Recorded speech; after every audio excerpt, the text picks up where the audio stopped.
Pwede niyo bang i-play yung statement ko if I said that exact sentence? Baka hindi ganun ang pagkakasabi ko.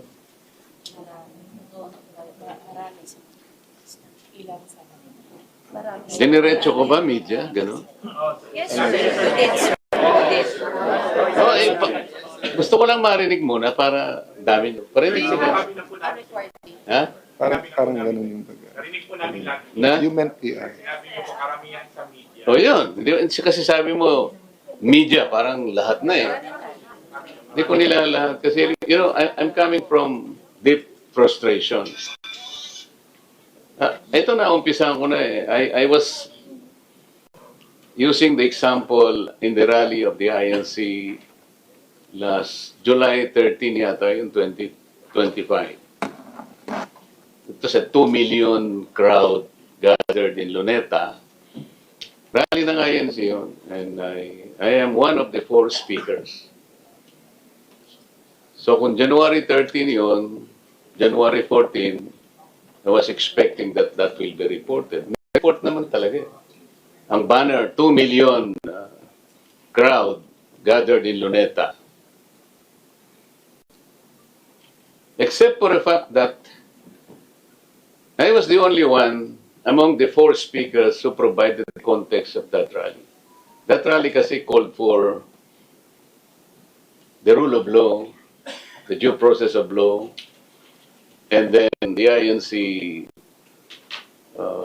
the INC's position is for us to stop all these impeachment proceedings and let us face the problems of this country. They took the statement of the President. Kasi sinabi ng President noon, walang ibubunga mabuti sa atin yung impeachment. Napakarami nating problema hinaharap.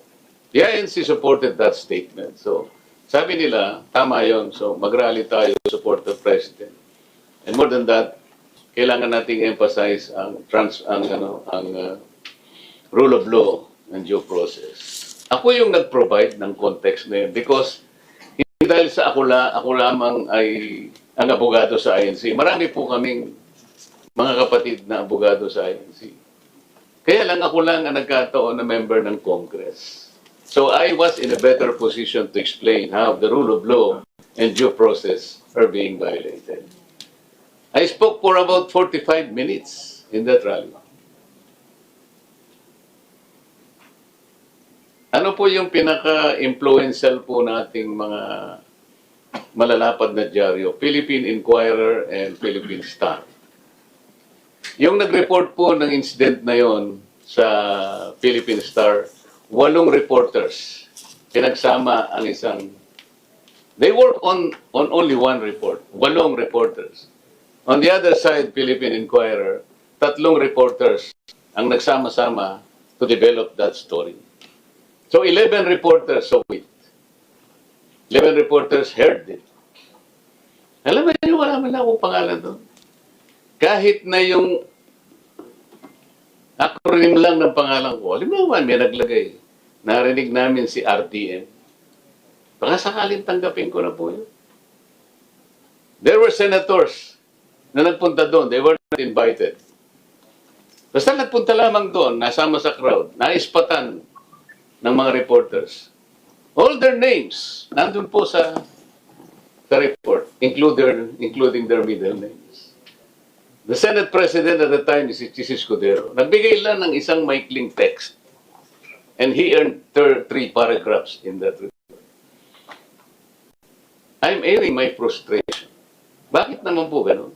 2 malalapad na dyaryo, if we are for the truth, kagaya ng sinasabi, pinagtatanggol ng Senate President. How come 11 reporters did not see me and did not hear me as though I did not exist on that day? I spoke for 45 minutes. What do you say? Meron po bang basis yung frustration ko? Hindi ko po nila lahat. Wala akong sinabing the entire media ay bayaran. Wala po akong sinabing gano'n. Maybe I had some frustrations with PRs. Ang mga PRs kasi silang gumagawa niya. They spin all this. They control some narratives. Kung ang basihan po natin ay katuwiran at katotohanan, kagaya po nung hinanap naming pilit dito, yung katotohanan sa flood control. The media, the members of the media, is in a better and powerful position to help us. Kasi talaga nandyan kayo eh. Hindi po kayo, walang batas po na pipigil sa inyo. Kayo lang po ang industry na malaya na wala pong magkakartel ng rights nyo. That's why you are called Fourth Estate. Ganun po ang kapangyarihan ninyo. And kinikilala po ng gobyerno natin yan. Kami po kinikilala namin yan. Kumisan nga ayaw namin magbalat sibuyas kahit na kung anong pinagsasabi sa amin. Pero mga tao din kami na napuprostrate din. Kamukha nung nangyari itong naghanapan natin kahapon. Sino ba po ang nag-ulat na yung kaso po ng Abilino versus Cuenco cannot even be applied? Sabi ko nga kanina, even bar flankers hindi nila tatanggapin because that was not applicable. Pero yun ang sinasabi ng mga nag-stage ng power grab kahapon. Alam po ninyo yung doktrina na itala ng Korte Suprema doon po sa Abilino and Abilino versus Cuenco. Tsaka po yung binanggit nila nung presidente pa si Senate President Franklin Drilon. Ang doktrina po ganito pag merong isang miyembro ng Senado na wala po sa bansa, kaya nang nangyari sa Abilino versus Cuenco, isa po yung wala nung panahon na yun. That was March 21, 1949. So 23 lang po. Nagkataon, meron pa pong isa na nasa ospital, kaya 22 lang po yung panahon na yun. So pwede na po yung 12 dahil wala po yung isa. Ang sabi po ng Korte Suprema, because they are outside the country, they are outside the coercive jurisdiction of the Senate. Nangyari din po sa mga LGUs yun. You have to look at the cases of La Carlota cases. Yun pong Zamora versus Carvalho. Mga ano po ito? Mga local government cases. Ang sabi ng Korte Suprema, pag wala po sa Pilipinas, they're outside the coercive jurisdiction of their sangguniang bayan. Ganun din yung panahon po ni President Franklin Drilon. Alam po niyo kung ilan yung outside noon ng bansa? 4 na senador po yung wala. So ang basis po ngayon ng majority, 20 na lang. So yung 11 po pwede ng quorum. Pero yung nangyari po kahapon, ang basis po is 24. Sino pong makakapagsabi sa inyo na si Senator Bato ay wala na po sa bansa? Gusto lang po nilang pilitin na tanggalin na po rito sa ating bansa at dalhin na po sa dihig. Yun po yung totoo. Si Senator Jinggoy naman po, nandito pa rin po, nakadetain sa ating kulungan, sa ating bansa. 24 pa rin po. Pinipilit po nila na i-apply po yung mga bagay na hindi pwedeng i-apply. 13 po ang ng majority. Lahat po ng ginawa nila kahapon, all motions, all actions that they did yesterday were illegal, unauthorized, unconstitutional to say the least. Ba't po nagmamadali silang gano'n? Ayaw po nilang matuloy ang pagdinig sa araw na ito. Kaya po kinuha nila kagad yung Blue Ribbon. Yun po yung pinagtatakpan nila. Ako po hindi ko pinagpipilitan ng sarili ko. Kung sila po ay gagawa lamang ng nais nating gawin lahat, malaman ang katotohanan sa likod ng karumal-dumal na pagnanakaw na ito, okay po yun. Nakita po ninyo kung ano yung ginawa nila nung sila ang nasa majority. Ano po ang ginawa nila? Natanggal po kami, okay lang sa amin po, nangyayari naman po sa buhay ng Senado yun. Acceptable po sa amin yun. Pero ang una lang tatargetin dahil nga sa Blue Ribbon. Tingnan po ninyo, kinuha nila yung Blue Ribbon at nagsagawa kagad ng anong announcement na walang pagdinig ngayon at naglipa sila ng isang schedule para sa susunod na araw. So naguluhan nga po yung mga inimbita namin, talagang gusto nilang gawin. Lahat manggulo, gagawin lahat para sa ganun mapagtakpan nila yung direksyon na tinutungo natin para malaman natin ang katotohanan. Yun po sana ang gusto kong ipakiusap sa inyong lahat kung talaga pong minamahal natin ang ating bansa. Sapagkat ang pinag-uusapan po, hindi na tayo dito. Ang pinag-uusapan po natin ang kalagayan ng bansa natin sa darating na panahon. Ngayon po alam na natin kung anong nangyayari na sa bansa natin. Ang inflation rate ngayon, alam na po ninyo, 7.9%. Magbilang na po kayo ng mga ilang araw na lang, magiging double digit ito. Alam naman po ninyo kung ano magiging epekto nito. Outstanding debt natin, 18 point something trillion pesos. Ano po yung foreign direct investment? Gaano po ang porsyento na ang ayaw nang mag-invest dito sa ating bansa? Higit sa kalahati. More than 50%. Wala na pong gusto. Sapagkat nakikita na po nila ang instabilidad sa ating bansa. Hindi pa po tayo gagawa ng paraan para ayusin natin. May nagtanong po sa akin noon ano po ba ang dahilan bakit hindi po kayo magkaisa alang-alang sa ating bansa? Sabi ko po, ako ang ayaw makipagkaisa.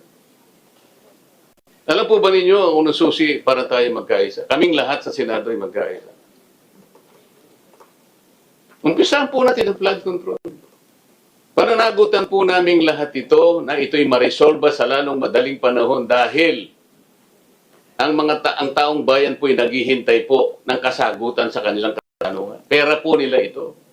Bakit sila po matagal na panahon nagbulag-bulagan, nagbibingi-bingihan, parang mga pipi pa?